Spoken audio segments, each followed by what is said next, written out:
यहाँ पे सख्त शेलिंग शुरू कर दी है, कुछ समझ नहीं आ रही, थोड़ी देर में बताता हूँ आपको।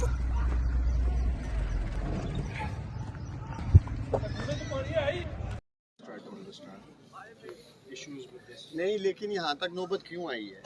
इतना इनकॉम्पिटेंट डीसी सियालकोट का, नालायक मैं कहूँ, नाहल कहूँ, उस शख्स को बताए ना। 10 दिन हमारे साथ एप्लीकेशन लेके डीसी साहब क्या हमारे साथ कोई मजाक कर रहे थे कि सर एक दिन पहले कह रहे हैं उठा लो सारा कुछ।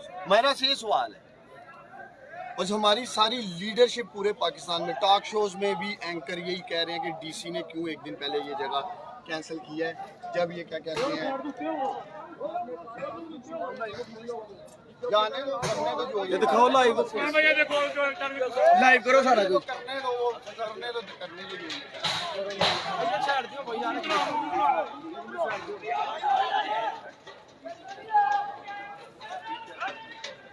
ये देखिए जी, पुलिस ने हमला कर दिया स्टेज पे।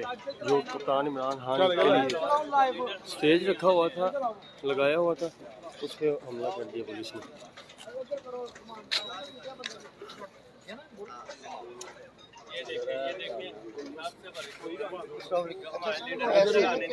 जो है ना, वो जो मेन स्टेज इमरान खान साहब के लिए था ना, उसके ऊपर चढ़ गई है और वहाँ पे जो ना उसको तोड़ फोड़ का अमल शुरू कर दिया हुआ है।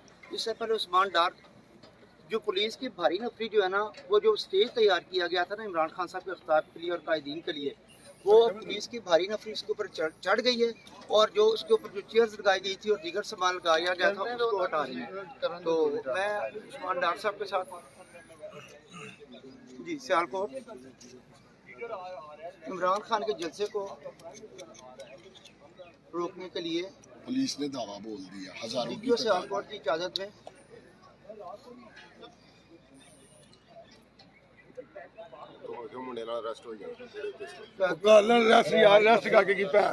एक मिनट ठहरो ठहरो ठहरो। जलसा गाह में पहुंच चुकी है।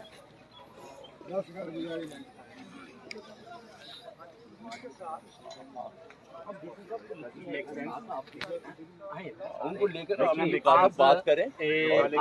डीसी साहब वहाँ पीछे बैठे हुए हैं, वहाँ वो चले गए, वो उधर बैठे हुए हैं। कल वो बता रहा कैसे लेके आना इमरान खान को, आज वो कह रहा जलसा नहीं हो सकता।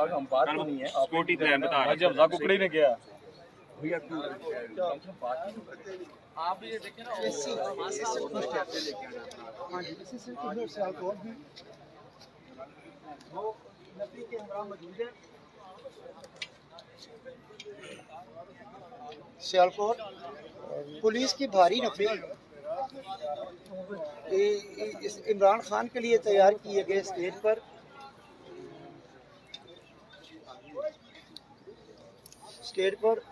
पहुंचकर कुर्सियां और दीगर सामान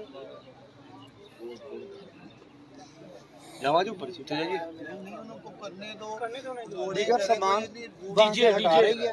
डीजे और लाइटें। सियालकोट पाकिस्तान तहरीक इंसाफ के मर्कजी रहनुमा उस्मान डार ने डीपीओ सियालकोट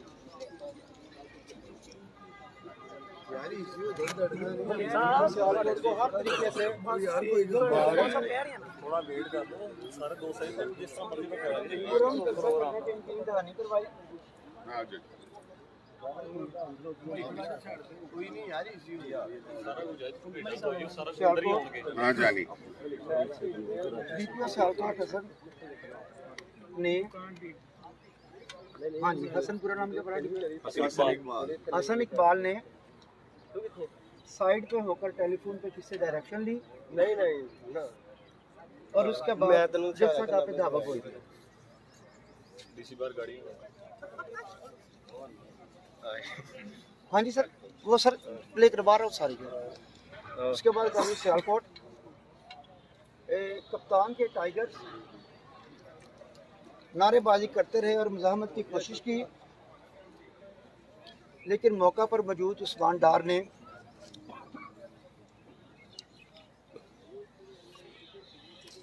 कारकुनों, जी सर, हाँ जी, पुलिस के खिलाफ नारेबाजी की। नहीं, पुलिस के खिलाफ नहीं ना की, वो कप्तान के हक में कर रहे थे सर, पुलिस के खिलाफ नहीं ना की, नारेबाजी की। उस्मान डार ने कारकुनों को पुरअमन रहने की ताकीद करते रहे।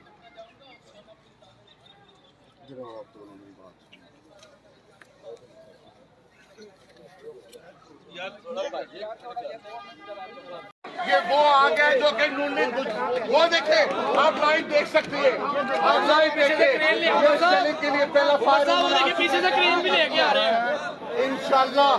ये भी जा रहे हैं, अगर ये हम फिर भी यहाँ से नहीं जाएंगे। ये बहुत बड़ी गलती कर रहे हैं, बहुत बड़ी गलती कर रहे हैं, ये बहुत बड़ी गलती कर रहे हैं। हम आपको इनको नहीं जाने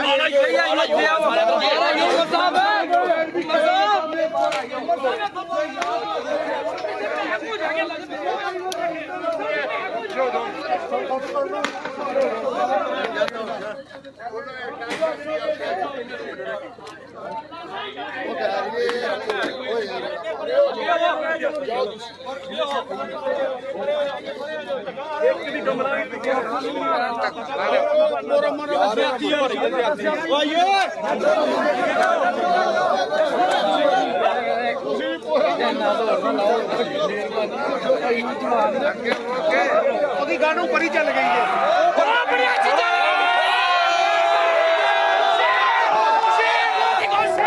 अपने अच्छी चल गई है, अपने अच्छी चल गई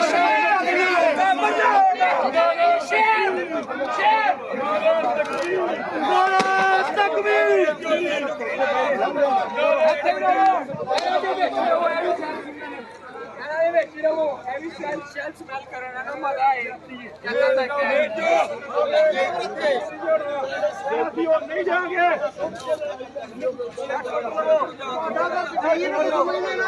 देखो ये देखे जुल्म की इंतहा, सरेआम जुल्म किया जा रहा है।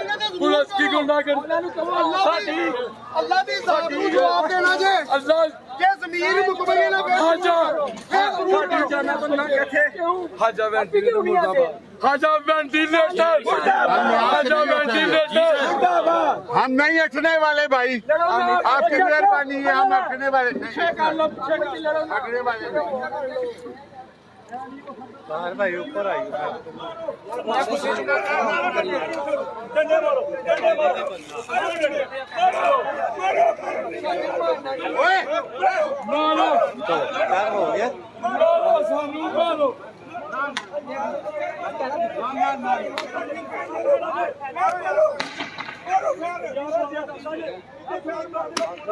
अगर नो मीडिया ने सियालकोट के चैनल सारे वहा दे ने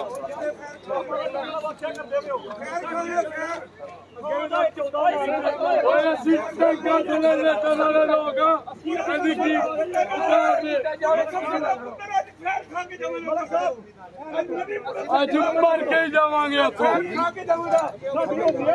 नारे तकबीर नारे तकबीर नारे रिसालत या रसूल अल्लाह नारे रिसालत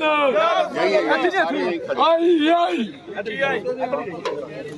अपने सिर ते कफन पा लिया, साड़ियां लाशां तो लंघ जो सानू मार दे मलक बेटी ਅਸੀਂ ਕਹਿੰਦੇ ਆ ਸਾਡਾ ਤੋੜ ਦਿਓ ਜੋ ਤੋੜਨਾ ਸਾਡੇ ਜ਼ਿੰਦਗੀ ਚ ਜੋ ਨਹੀਂ ਮਰ ਜਾਣਾ ਮੀਆਂ ਸਾਹਿਬ ਦੇ मर जाना जैसे लाशों में ਗਾਣਾ ਦੀ ਗੋਲੀ ਚਲਾਓ मलक बेटी जिंदाबाद ਮੇਰਾ ਫਿਰ ਕਿਉਂ ਟ੍ਰੇਨ ਗਿਆ ਫਿਰ ਕਿਉਂ ਵਧੀਆ ਆਪਸ ਵਿੱਚ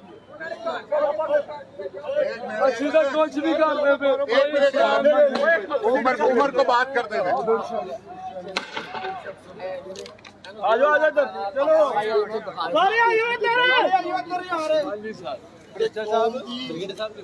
ਉਧਰ ਸਾਈਡ ਤੇ ਘੱਲੇ ਸ਼ੈਲਿੰਗ ਵਾਲਾ ਇਸ਼ੂ ਉਹਨਾਂ ਨੂੰ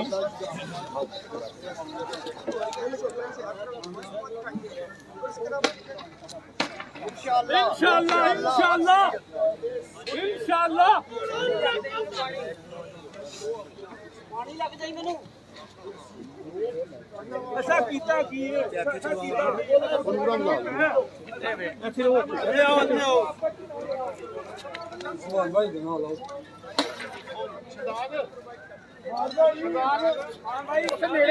उस्मान भाई आ रहे हैं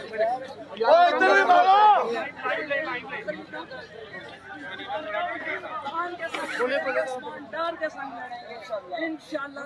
हमारी छातियाँ हमारे सीने और छाती तैयार है गोले खाने के लिए।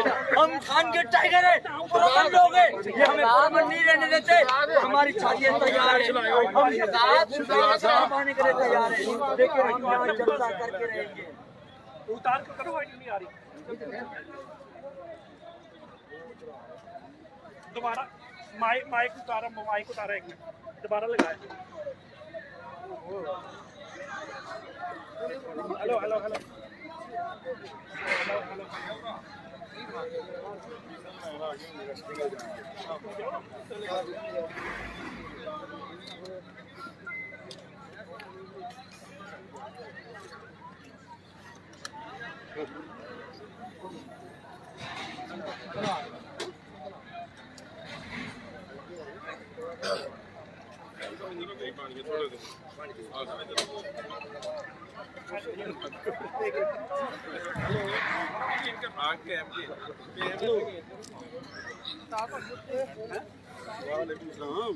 अब सब थोड़ा दो अब साहब मैं ਤੁਹਾਡੇ ਨਾਲ ਹੋਣਾ ਜੇਲ੍ਹ ਠੀਕ ਹੈ पेपर पे आ जा फिर उतने की कर रहे ਤੁਹਾਡੀ ਤਾਂ ਸਹੀ ਨਹੀਂ ਆਇਆ तो हिस्ट्री बाहर है पानी दी बोतलां और पढ़ लो छोटी पानी ले पेपर पानी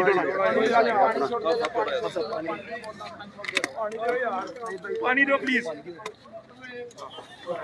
जीना होगा मरना होगा, डरना होगा जीना होगा मरना होगा, जीना होगा मरना होगा। और ये सारा डिप्टी कमिश्नर इमरान कुरैशी का मंसूबा था, जिसने एक रोज कबल हमारा जलसा कैंसिल किया। 10 दिन से हमने एप्लीकेशन अभी हम जिंदा है और आखिरी सांस तक इंशाल्लाह यहाँ पे खड़े हैं। हमारी जान जाएगी, जलसा हो गया। ये देख ले आप सईद अहमद बल्ली साहब भी हैं जी, लीडरशिप ਸਾਡੀ ਕਿਹੜਾ ਆਈ ਮਾਸਾਲ ਅਸੀਂ ਇੱਥੋਂ ਨਹੀਂ ਜਾਵਾਂ। ਅੱਲਾ ਦੀ ਕਸਮ ਮੇਰੀ ਗੱਲ ਸੁਣ, ਮੇਰਾ ਸ਼ੇਦਾ ਜਨਾ ਮੈਂ ਗਲੀ ਨੂੰ ਫੜ ਕੇ ਲੈ ਚੱਲਾਂ ਨੇ, ਉਹਨੇ ਗ੍ਰਿਫਤਾਰ ਕਰ ਲਿਆ। ਸਾਡਾ ਬੰਦਾ ਨਾ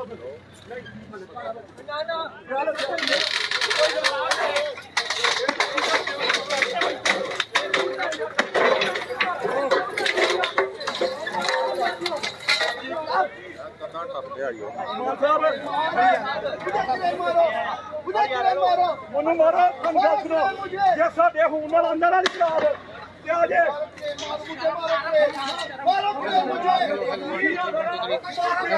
ਮਾਰ ਦਿਓ, ਸੀਆ ਜ਼ਰਾ ਮਾਰ ਦਿਓ ਸਾਨੂੰ ਮਾਰੋ। ਸਾਡੇ ਹੱਥ ਕੋਲ ਪਾਕਿਸਤਾਨੀ ਦੇ ਸ਼ਰਕਾਰ जुल्म के ये ज़ाब्ते हम नहीं मानते, जुल्म के ये ज़ाब्ते हम नहीं मानते, जुल्म के ये ज़ाब्ते हम नहीं मानते, जुल्म के ये ज़ाब्ते हम नहीं मानते।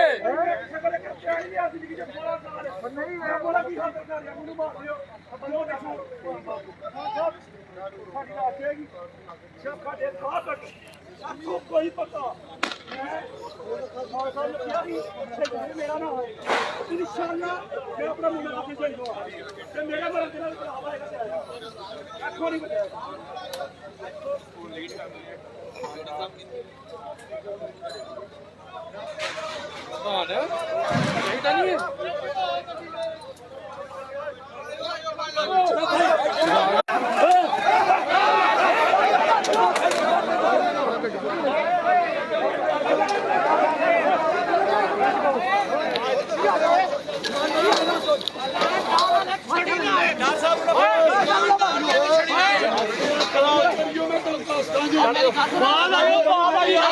ਸਾਡੇ ਚੋਂ ਮਰਨਗੇ, ਤੁਹਾਡੇ ਚੋਂ ਮਰਨਗੇ।